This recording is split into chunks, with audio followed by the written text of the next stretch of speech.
Que s'est-il passé ces 2 ou 3 derniers jours?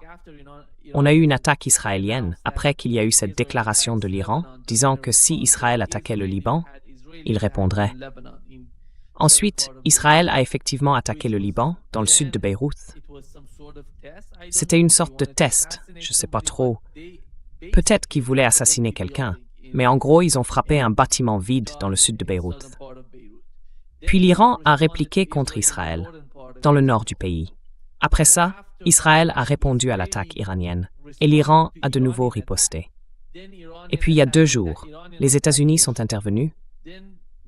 Donald Trump a déclaré que l'Iran avait touché un de leurs hélicoptères Apache dans le détroit d'Ormuz, un appareil qui patrouillait dans la région pour faciliter le passage d'un pétrolier ou quelque chose comme ça.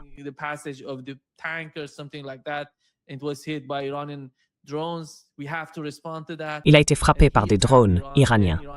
On doit répondre à ça. Et ensuite, il a attaqué l'Iran, puis l'Iran a attaqué le Koweït, Bahreïn et la Jordanie. Donc cette attaque a eu lieu alors qu'une délégation qatari se trouvait en Iran en train de discuter avec les Iraniens pour essayer de combler le fossé entre les 2 camps, comme l'ont mentionné Fox News et aussi les médias iraniens.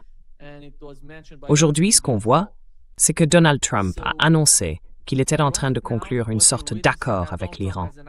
Mais ce n'est pas un accord, c'est un protocole d'entente entre les 2 parties. Et l'Iran l'a confirmé.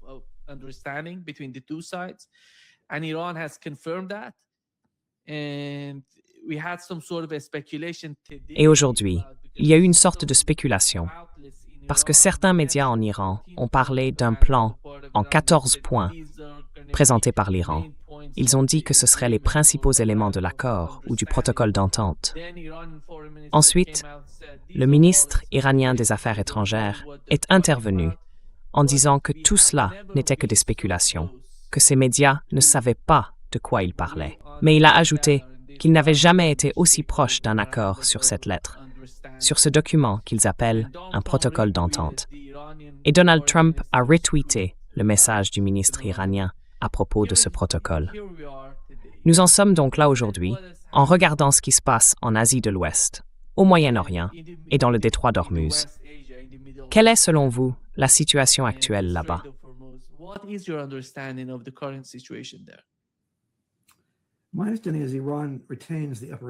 D'après ce que je comprends, l'Iran garde l'avantage dans cette situation. Et je ne suis pas convaincu qu'ils aient vraiment beaucoup d'intérêt à conclure un accord, parce qu'on parle ici d'un mémorandum d'entente, ce qu'ils appellent souvent l'accord avant l'accord. En gros, ça ne règle les choses que de manière provisoire, sans trancher définitivement les questions en jeu.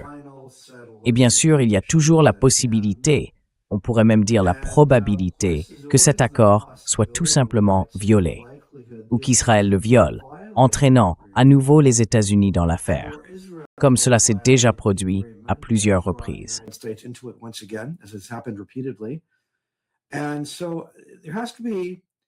Il faut donc qu'il y ait un certain degré de confiance, même entre des pays en guerre, pour parvenir à un accord de paix. Quelque chose qui ne soit pas une reddition sans condition, quelque chose d'un peu en dessous de ça. Il faut avoir un minimum de confiance dans le fait que l'autre camp respectera ce qu'il a signé. Et l'Iran, vu le passé des États-Unis et d'Israël, n'a aucune raison de faire confiance à quoi que ce soit qui soit dit ou convenu. Du coup, je ne suis pas sûr qu'ils aient vraiment beaucoup d'intérêt à conclure un accord, et c'est pour ça que je reste sceptique sur tout ça. Cela dit, j'aimerais qu'un accord voie le jour. J'aimerais que la guerre prenne fin. Il y a toutes sortes de raisons pour lesquelles la situation est extrêmement dangereuse. Donc, si un accord, même provisoire, est trouvé et que les combats cessent, ce serait déjà une très bonne chose.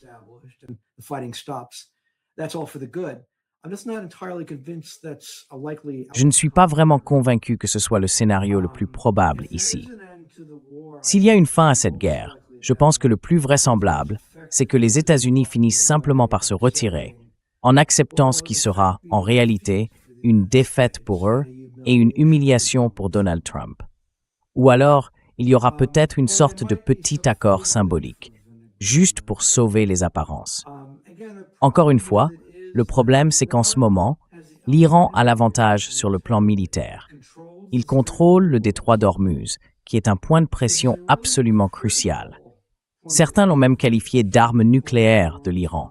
Et franchement, j'ai du mal à imaginer que l'Iran renonce à cet atout, qu'il abandonne le contrôle du détroit d'Ormuz. D'autant plus qu'il devra le garder pendant un certain temps pour générer suffisamment de revenus et reconstruire le pays après tous les dégâts qu'il a subis.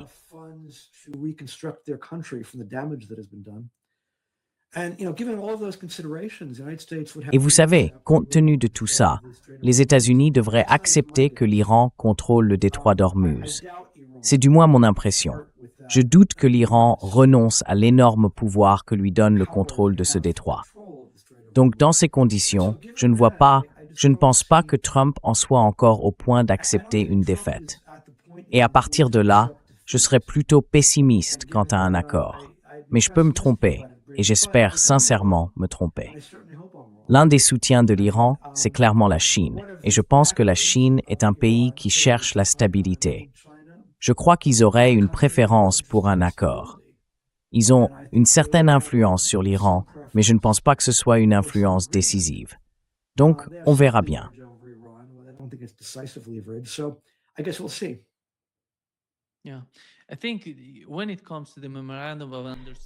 Oui, je pense que concernant le protocole d'accord, s'ils le signent, et soyons optimistes, ils vont le signer. Parce que d'après ce qu'on entend en ce moment, les dernières nouvelles indiquent que le ministre pakistanais des Affaires étrangères se rend ce soir à Genève, en Suisse, pour poursuivre les efforts de médiation entre l'Iran et les États-Unis, selon les médias iraniens. Et du côté iranien, il y a plusieurs points qui sont vraiment essentiels. D'abord, mettre fin à la guerre sur tous les fronts, y compris au Liban. C'est un point particulièrement important pour l'Iran.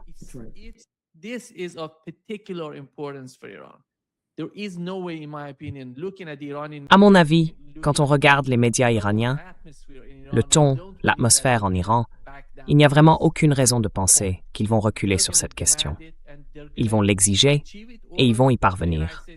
À moins que les États-Unis décident de ne pas conclure d'accord, de ne pas, disons, suivre ce protocole d'entente.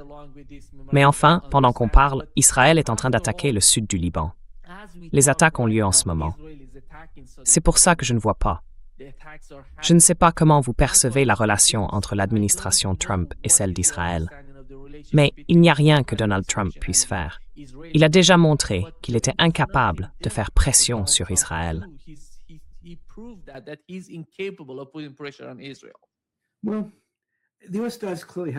Eh bien, les États-Unis ont clairement une option ici.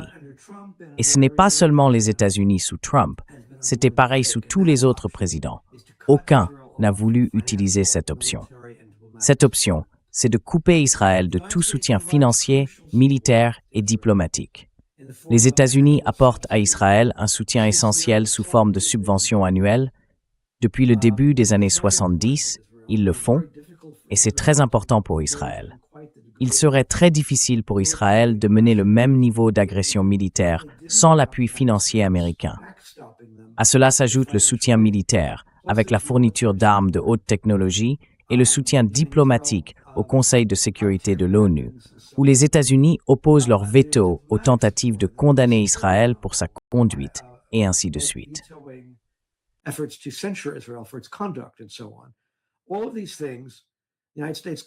Tous ces avantages que les États-Unis accordent à Israël, ils pourraient tout simplement y mettre fin.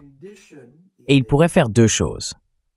Premièrement, ils pourraient conditionner leur aide à un meilleur comportement d'Israël, que ce pays cesse son agression au Liban et qu'il respecte les exigences américaines à ce sujet, au lieu de les ignorer comme il l'a fait jusqu'ici, et donc lier leur soutien à ce type de comportement.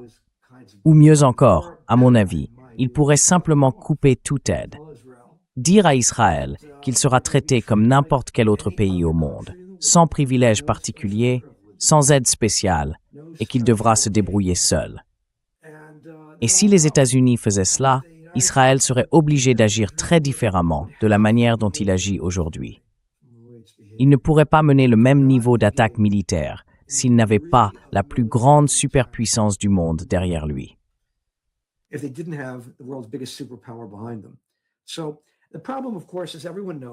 Le problème, bien sûr, comme tout le monde le sait, c'est qu'Israël exerce une grande influence sur le gouvernement américain et sur la politique américaine.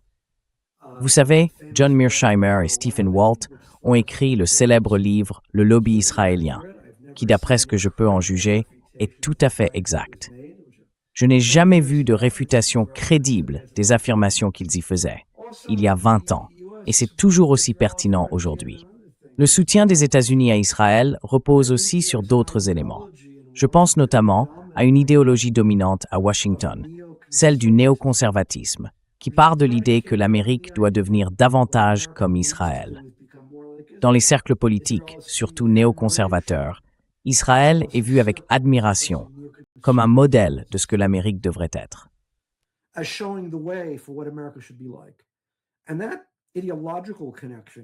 Et ce lien idéologique donne à Israël beaucoup de prestige à Washington, ainsi qu'une grande influence parmi les élites.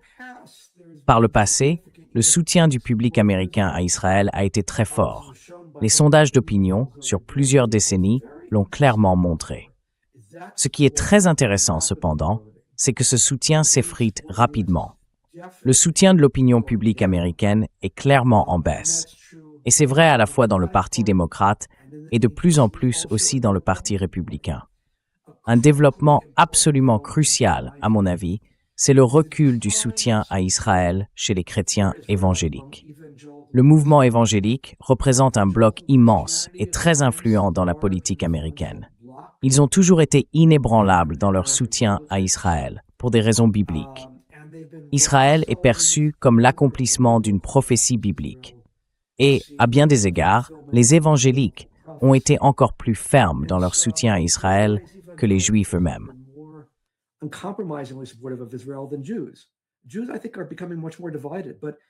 Je pense que les Juifs deviennent de plus en plus divisés. Mais ce qu'on voit surtout, et c'est tout nouveau, c'est que les jeunes évangéliques s'éloignent de cette position et commencent à avoir une vision beaucoup plus négative d'Israël. À mon avis, c'est très simple. Ils peuvent regarder YouTube, comme tout le monde, et ils voient ce qu'Israël fait à Gaza, ainsi que certaines vidéos très troublantes montrant les conséquences des actions israéliennes à Gaza et ailleurs au Moyen-Orient. Et je pense que tout cela commence à peser sur la conscience des évangéliques, tout comme sur celle du reste du monde. Donc, on assiste à une nouvelle situation aux États-Unis, et il est tout à fait possible que le pays prenne ses distances avec Israël à l'avenir, simplement parce que l'opinion publique pourrait de plus en plus l'exiger.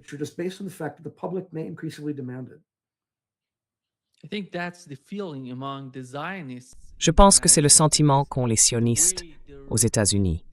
Parce que, avec cette nouvelle section 224, en gros, ils veulent fusionner les deux armées, l'armée américaine et l'armée israélienne. Oui, c'est bien ça. C'est le signe, ils se sentent d'une certaine façon menacés par ce qui se passe dans la société américaine. Avant, ils n'avaient pas besoin d'aller aussi loin. Et maintenant, ils veulent formaliser quelque chose parce qu'ils craignent que peut-être à l'avenir, il y ait des changements importants de politique intérieure ou même de politique étrangère vis-à-vis du Moyen-Orient.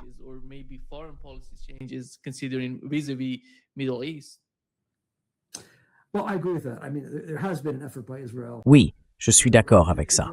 En fait, Israël a cherché à introduire dans la législation des dispositions qui visent en pratique à fusionner les complexes militaro-industriels israéliens et américains, notamment à travers le partage de renseignements et d'autres formes de coopération. L'idée, c'est de les lier tellement étroitement qu'il deviendrait presque impossible de les séparer. À mon sens, c'est un signe de faiblesse et de peur, exactement comme vous l'avez dit. Et puis, il y a autre chose. On observe un niveau de répression de plus en plus fort, avec un recours exceptionnel à la censure du débat ouvert sur Israël, y compris sur les campus universitaires américains.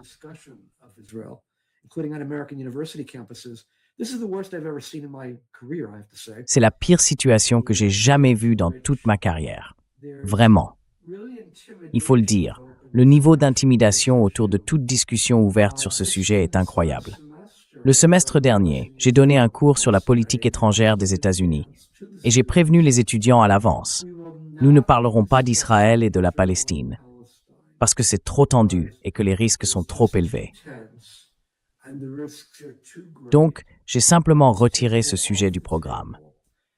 Les étudiants ont hoché la tête, comme s'ils comprenaient parfaitement ce que je voulais dire. Mais pour moi, ce n'est pas un signe de force à long terme. C'est plutôt un signe de désespoir de la part du lobby pro-israélien qui en est réduit à utiliser ce genre de mesures extrêmes.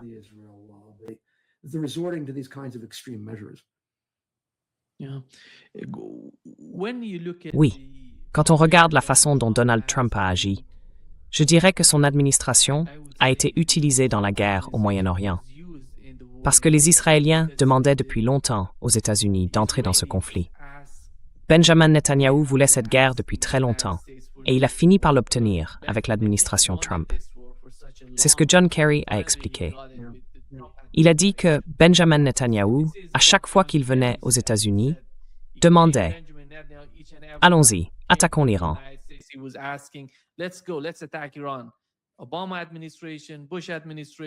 L'administration Obama, l'administration Bush, puis l'administration Biden. Il a demandé à chaque président des États-Unis, mais au final, c'est sous l'administration Trump qu'il a obtenu ce qu'il voulait. À mon avis, c'est parce que la structure de l'administration Trump l'a rendu possible. Beaucoup de gens étaient très proches des Israéliens, en particulier Benjamin Netanyahou lui-même. Ça a été un facteur déterminant dans la décision de soutenir cette guerre. Mais que peut faire de plus les États-Unis pour Israël? Je pense qu'on a atteint le maximum de ce que les États-Unis pouvaient faire pour Israël.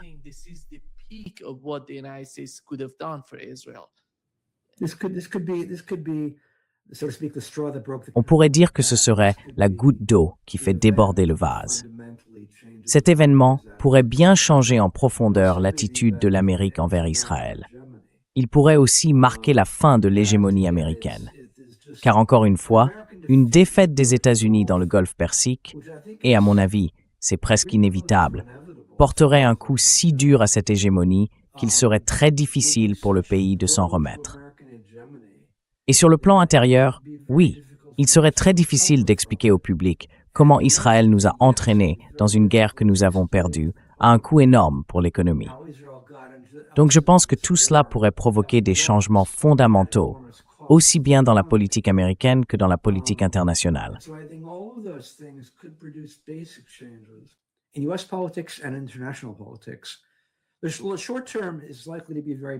À court terme, la situation risque d'être très mauvaise. On aura très probablement, presque à coup sûr, un ralentissement économique d'une forme ou d'une autre. La vraie question, c'est de savoir à quel point ce ralentissement sera grave, surtout qu'on voit poindre la possibilité d'un phénomène El Niño dans le Pacifique Sud, avec des effets possibles sur les récoltes, par exemple. Donc oui, à court terme, ce sera très mauvais. Mais à plus long terme, je serais plutôt optimiste. Optimiste sur la possibilité que l'Israël fasse preuve de retenue et que les États-Unis en fassent autant. Je pense que le public américain est prêt pour un changement dans la politique étrangère du pays. Le public, à mon avis, commence à se lasser de la guerre permanente. Et là encore, c'est vrai dans les deux parties.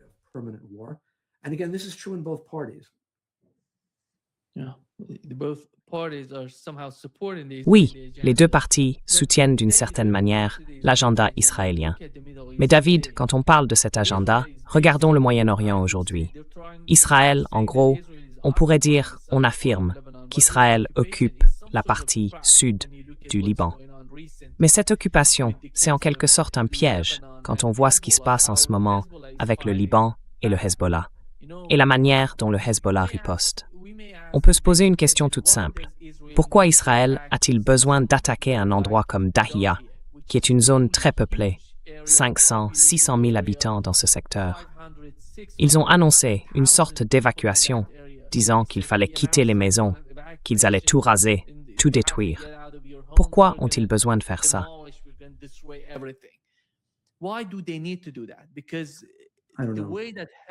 Parce que la façon dont le Hezbollah les attaque. L'ambassadeur israélien à l'ONU a dit que l'utilisation de drones FPV, de roquettes, les embuscades qui ont lieu dans le sud du Liban, ils n'ont pas de solution à ça. Surtout pour les drones FPV, parce qu'ils frappent les chars Merkava. Ils touchent les batteries de défense aérienne, ils atteignent des soldats israéliens. Et c'est très difficile pour les systèmes de défense aérienne de détecter ces drones FPV. Alors, si vous ne pouvez pas vous battre sur le champ de bataille, si vous ne pouvez pas combattre au sol, il faut faire autre chose. C'est pour ça qu'il faut frapper Beyrouth.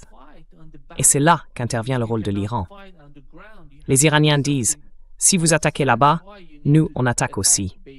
On va raser le nord d'Israël. Vous devez évacuer.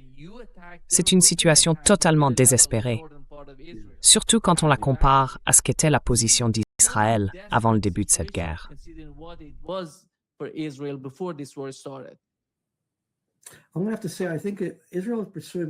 Je dois dire que selon moi, Israël suit une politique qui me paraît irrationnelle.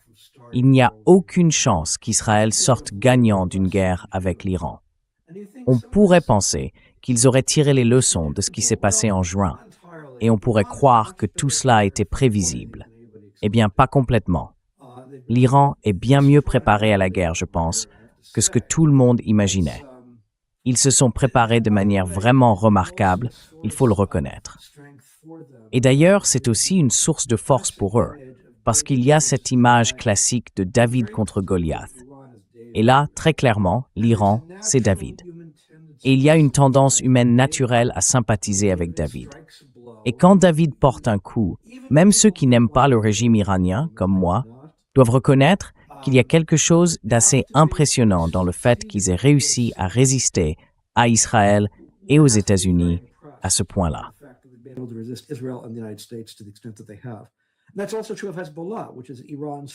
C'est aussi vrai pour le Hezbollah, qui représente la ligne de défense avancée de l'Iran au Liban. C'est pour ça qu'Israël s'en prend au Hezbollah. Je ne sais pas vraiment pourquoi ils bombardent. Je ne suis pas tout à fait sûr de ce qu'ils avaient en tête. Je soupçonne qu'il y a une histoire derrière tout ça qu'on ne connaît pas encore. Le sud du Liban, c'est assez clair. Ils veulent détruire le Hezbollah. Je devrais ajouter que l'idée du Grand Israël inclut aussi le Liban au sud du fleuve Litani.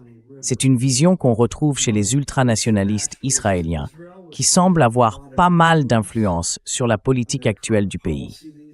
Le sud du Liban a toujours fait partie de leur programme, de leurs priorités. Donc à ce niveau-là, c'est plutôt facile à comprendre.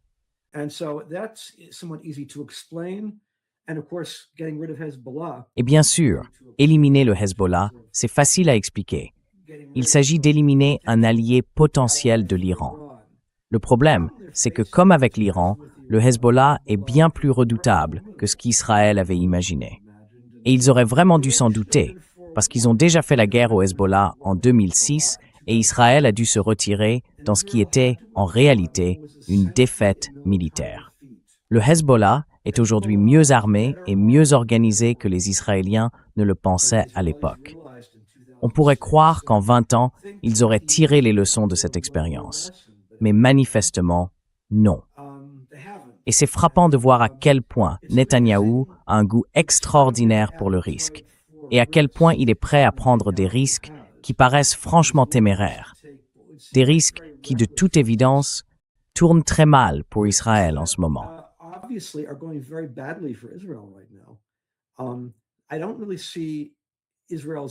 Je ne vois pas vraiment comment Israël peut s'en sortir ici. Comme vous l'avez dit, des soldats israéliens sont tués au Liban en plus grand nombre que ce qu'ils avaient sans doute prévu. Et vous savez, l'Iran et le Hezbollah ont tous les deux fait un usage très efficace des missiles et des drones. Israël n'a pas de bonne réponse à ça, du moins à ce que je peux en juger. Et ils vont en sortir très affaiblis. Israël en sortira affaibli, c'est certain, à la fois sur le plan diplomatique et sur le plan militaire. Il y a en Israël une certaine tendance à l'excès de confiance. Je repense à la guerre de 1973, quand Israël a été pris par surprise et presque vaincu. Et il y avait un général israélien qui avait essayé d'expliquer pourquoi le pays n'était pas prêt. Il avait dit, eh bien, on pensait qu'on se battait seulement contre des Arabes, pas contre des Allemands. D'accord. Contre les Allemands, ils seraient inquiets, mais contre les Arabes, pas vraiment. Vous savez, il y a une tendance en Israël à surestimer ses propres capacités et à sous-estimer celles de ses adversaires. Et on voit bien ça se produire en ce moment au Liban.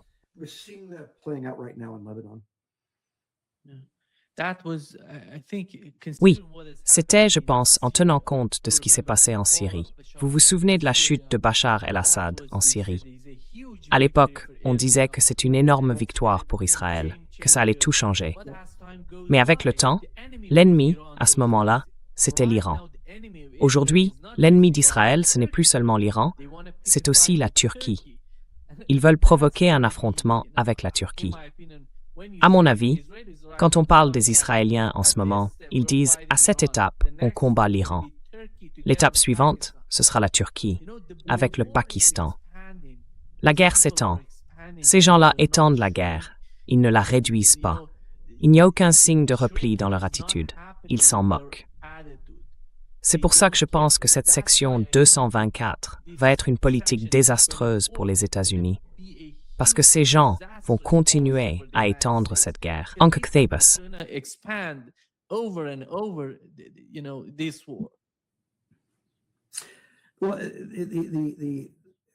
Eh bien, la législation dont vous parlez est inquiétante. Je vous l'accorde, elle est vraiment inquiétante. Ce qui me frappe, c'est à quel point Israël semble avoir besoin d'être dans un état de guerre permanent. Ce n'est pas bon pour leur économie. D'ailleurs, on voit en Israël une fuite des cerveaux. Le pays est très fier d'avoir un secteur technologique très développé. C'est la Startup Nation. Ils en sont très fiers et ils ont réussi dans ce domaine. Leur niveau de vie est élevé, en partie grâce au soutien des États-Unis, mais aussi grâce à leur propre initiative. Il y a énormément de talent en Israël.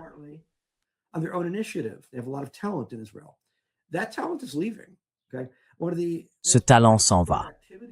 L'une des activités les plus répandues en Israël aujourd'hui, c'est d'obtenir un deuxième passeport.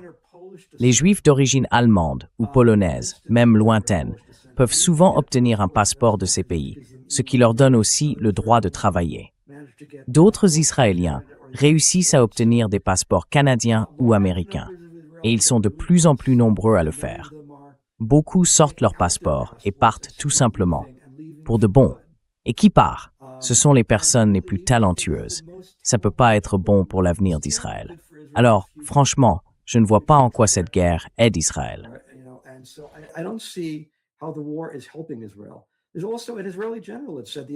Il y a aussi un général israélien qui a déclaré que les forces de défense israéliennes étaient à bout. Elles ont connu trop de déploiements, trop de rappels de réservistes, et les soldats sont épuisés. On pourrait penser que Netanyahou tiendrait compte de ces faits, au lieu d'être sans cesse avide de nouvelles guerres. Mais il semble qu'il y ait en Israël une sorte de dynamique politique qui réclame toujours un nouveau conflit. D'une certaine manière, on pourrait dire qu'ils souffrent du même mal que les États-Unis, qui paraissent eux aussi avoir soif de guerre. En réalité, les deux pays les plus agressifs au monde sont Israël et les États-Unis. Ce n'est pas un hasard s'ils sont alliés.